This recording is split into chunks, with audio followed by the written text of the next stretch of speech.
Parce que la nature a aussi place dans nos maisons, nous n'hésitons pas à utiliser plusieurs plantes pour égayer les différentes pièces de nos intérieurs. Que ce soit dans le salon ou la cuisine, les plantes égayent l'espace où elles sont disposées, purifient l'air et attirent les énergies positives. Mais encore faut-il en choisir les bonnes. Certaines plantes, comme le Dieffenbachia, peuvent présenter un danger pour la santé et peuvent même être toxiques après ingestion. Zoom sur les effets de cette plante. Les plantes sont souvent utilisées à l'intérieur des bureaux, des maisons et bien d'autres locaux, pour donner une touche de couleur et de fraîcheur à l'espace. Seulement, leur rôle n'est pas que décoratif. En effet, les plantes apportent d'autres bienfaits, elles aident à rafraîchir et purifier l'air souvent pollué par l'utilisation excessive de produits nettoyants et ménagers ainsi que les désodorisants. Certaines plantes sont également connues pour chasser les ondes négatives et attirer les énergies positives, tandis que d'autres sont réputées pour attirer la prospérité financière. Autant de raisons pour avoir une plante chez soi, mais soyez vigilants quant au choix. Si le bambou, le jasmin et l'eucalyptus sont fortement recommandés pour leurs nombreuses vertus, certaines plantes sont à éviter. Le Dieffenbachia, notamment, est une plante très prisée pour les décorations intérieures, seulement ce que beaucoup de gens ignorent, c'est qu'elle peut être toxique. Qu'est-ce que le Dieffenbachia?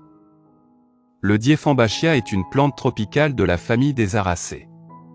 Originaire d'Amérique centrale, elle est aussi connue sous le nom de canne des muets ou plante qui rend muet. Il s'agit d'une plante d'intérieur au feuillage vert piquant, souvent marqué de blanc ou de jaune. Ses feuilles charnues et souples et sa forme asymétrique en font une excellente plante décorative. On distingue entre près de 30 variétés de Dieffenbachia, dont chacune se distingue par des nuances de vert et de blanc différentes. Le Dieffenbachia peut atteindre jusqu'à 1,5 m de hauteur, mais est souvent taillée pour qu'elle soit moins encombrante à l'intérieur. Cette plante est réputée pour ses vertus dépolluantes, c'est d'ailleurs pour cette raison qu'elle est très utilisée dans les maisons. Elle est très efficace contre les substances polluantes présentes dans les peintures, solvants, fumées et vernis. Néanmoins, aussi bénéfique puisse-elle être, cette plante est à manipuler avec précaution. En effet, les feuilles de Dieffenbachia sont toxiques quand ingérées, par les humains et les animaux. Le Dieffenbachia, une plante toxique. Les feuilles de Dieffenbachia contiennent des cristaux d'oxalate de calcium. Il s'agit d'un cristal ionique qui est insoluble dans l'eau et qui compose entre 70 et 80% des calculs rénaux. Mais qu'on retrouve également dans de nombreuses plantes riches en acide oxalique, comme les Aracées, dont le Dieffenbachia fait partie. La manipulation de cette plante, en elle-même, n'est pas dangereuse, par contre consommer ou mâcher des feuilles de Dieffenbachia peut provoquer différents symptômes gênants. En effet, en cas d'ingestion, ces feuilles peuvent causer des sensations de brûlure, des irritations au niveau de la bouche et de la gorge ainsi que des gonflements. Elles peuvent aussi provoquer l'hypersialorrhée, une suffocation par hypersalivation et une perte de la parole, d'où son nom, plante des muets. Mais ces effets ne présentent pas de danger pour la vie.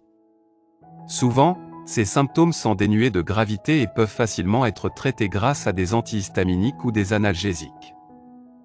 Dans certains cas, un lavage intestinal peut être nécessaire. Les victimes de la toxicité du Dieffenbachia sont souvent les animaux domestiques ou les enfants de bas âge. Voici pourquoi, il est important de la tenir hors de portée de ces derniers. Placez le Dieffenbachia dans des endroits qu'ils ne peuvent pas atteindre ou évitez tout simplement d'en avoir chez vous si vous avez des petits-enfants ou des animaux domestiques. Ceci étant la meilleure méthode de prévention de son effet toxique. Merci d'avoir regardé notre vidéo. Si c'est intéressant, veuillez aimer et partager. Si vous avez des commentaires, veuillez laisser un commentaire sous la vidéo. N'oubliez pas de vous abonner à la chaîne et d'activer nos notifications.